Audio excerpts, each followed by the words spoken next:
berinteraksi. Jadi beda ya. Kalau berinteraksi berarti saksi ini saling ketemu, nangis bersama, curhat bersama.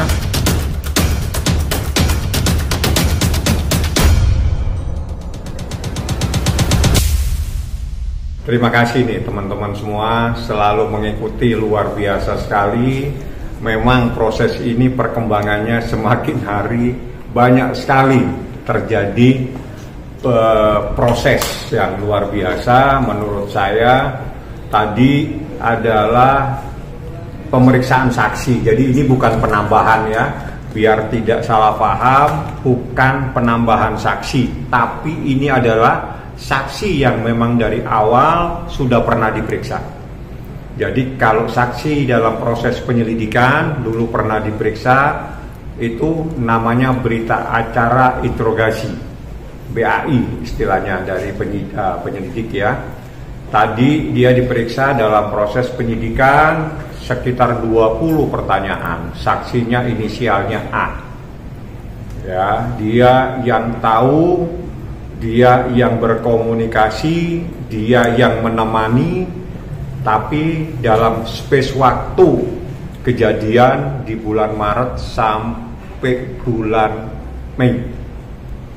Maret, April, Mei, setelah itu dia tidak bertempat tinggal di apartemen. Jadi saksi tadi hanya menceritakan kejadian di apartemen yang pertama, kejadian di bulan Maret, April, dan terakhir di bulan Mei minggu pertama. Itu saja yang diceritakan. Tapi setelah saya membaca berita acaranya, kan saya yang mendampingi tadi, ya semuanya udah terungkap bagaimana satu persatu diceritakan oleh saksi.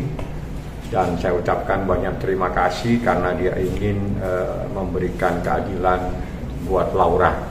Saya datang bang supaya ada keadilan buat Laura, karena saya yang tahu bagaimana apa yang menimpa Laura, karena saya yang kadang ditelepon jam 12 malam, kadang saya ditelepon jam 1 malam, hanya diajak ngobrol dan dia nangis. Banyaklah, saya nggak perlu ceritain, mohon maaf karena itu nanti masuk dalam pemeriksaan. Yang jelas saya tegaskan tidak ada penambahan saksi, tapi adalah saksi yang pada saat penyelidikan itu dimintai keterangan, dirubah dalam proses sebagai saksi. Jadi berita acara pemeriksaan saksi. Seperti itu. Berarti saksi sudah cukup ya Bang? Saksi sudah cukup ya? Kalau saksi dari pihak Nikita yang mengajukan lebih dari cukup.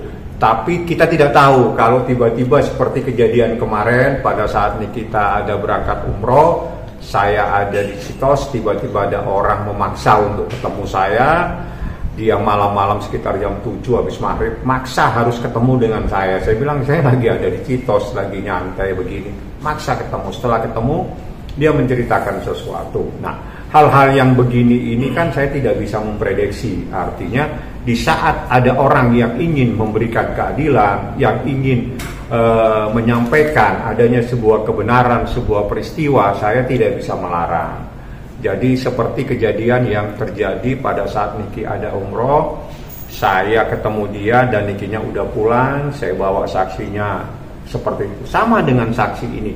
Saksi ini pun saya anggap ada sebuah hal yang dia ketahui luar biasa. Jadi tidak semua saksi yang berhubungan secara langsung, tapi ini yang berhubungan, berkomunikasi, bahkan dia naik di apartemen, dia bisa menceritakan secara terperinci dalam proses pemeriksaan. Total saksi sendiri kan dari Nikita udah berapa Bang? Kalau Nikita udah 10 saksinya ya, tapi saya dari saksi pihak penyidik ada penambahan karena penyidik punya hak untuk memanggil siapa saja yang terkait. Jadi secara hukum seperti itu. Jadi misalnya dia memanggil saksi dari pihak yang dilaporkan pun kalau mengajukan saksi pasti akan diperiksa karena itu aturannya dan prosesnya sudah boleh.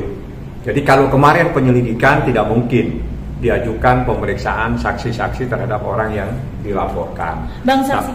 Tapi kalau sekarang proses penyidikan misalnya dia ingin diperiksa A, B, C atau mungkin ahli, itu pasti akan dilakukan pemeriksaan karena itu bagian hak yang harus diberikan kepada orang yang dilapor. Bang, soal kabarnya ini kan si saksi yang hari ini kan dia kenal dari bulan Maret sampai Mei. Ya.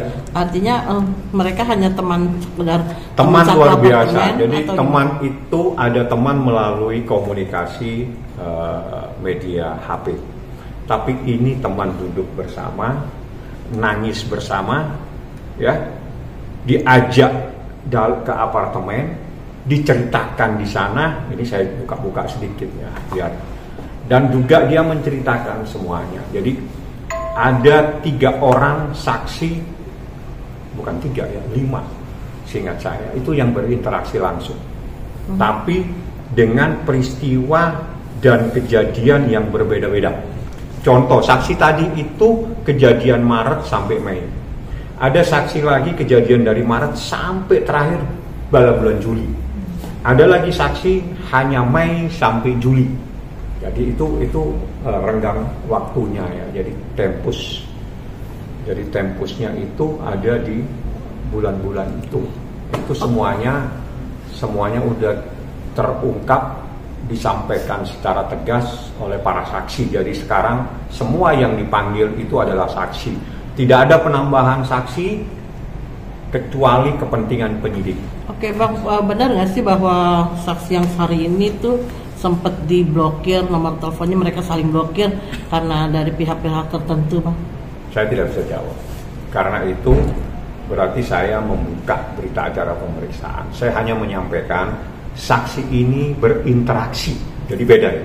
Kalau berinteraksi berarti saksi ini saling ketemu, nangis bersama, curhat bersama, mengetahui persoalan, bahkan dia diajak di kamar sambil nangis, banyak hal yang diceritakan.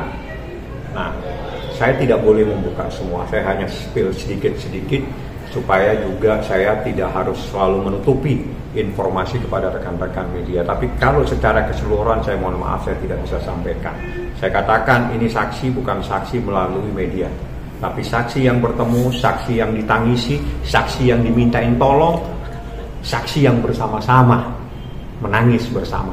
Artinya kalau misalnya bulan-bulan berturut-turut itu berarti Loli dalam keadaan terpuruk karena menangis terus kita sama si saksi itu gitu ya Bang? Tidak juga seperti itu. Artinya menangis bersama itu di saat dia juga nangis, ini juga merasakan. Jadi kan kalau usia jauh, saksi ini usianya lebih dewasa, sehingga dia menganggap sebagai seorang kakak. Ini adiknya nangis, ya diterima, nangis bersama karena mungkin dia juga mengalami hal-hal yang hampir sama. Kita juga tidak tahu karena tidak mungkin saya akan bertanya itu karena itu menjadi kewenangan penyidik. Yang jelas pada saat saya tadi dampingi, dia menjelaskan saya adalah orang yang diajak untuk ngobrol, diajak jam berapapun dia telepon, jam 1, jam 2, banyak hal-hal yang disampaikan. Nah, yang hal-hal yang disampaikan ini saya mohon maaf. Karena itu saya tidak boleh sampaikan, karena itu adalah menjadi strateginya penyidik dalam mengungkap perkara ini. Setelah ini apakah nanti ada ahli yang diperiksa, itu tanya kepada Ibu Humas. Karena apakah nanti memanggil saksi yang diajukan oleh termohon. Jadi kalau proses penyidikan, apa yang diinginkan oleh orang yang dilaporkan itu pasti diakomodir. Misalnya ingin mengajukan saksi, meminta siapa yang diperiksa, pasti akan dilakukan oleh penyidik sepanjang itu ada relevansinya. Apakah ada ahli, apakah ada saksi lain yang diajukan oleh pihak yang dilaporkan, saya tidak punya hak untuk menjawab karena saya tidak tahu. Tapi alangkah baiknya Anda bertanya kepada penyidik melalui Humas. Bang, kalau bulan Maret sama Mei, apa emang baru kenal baru setelah pulang dari UK Bang? Kan saya bilang bulan Maret sampai berarti bulan Mei. baru ketemu, baru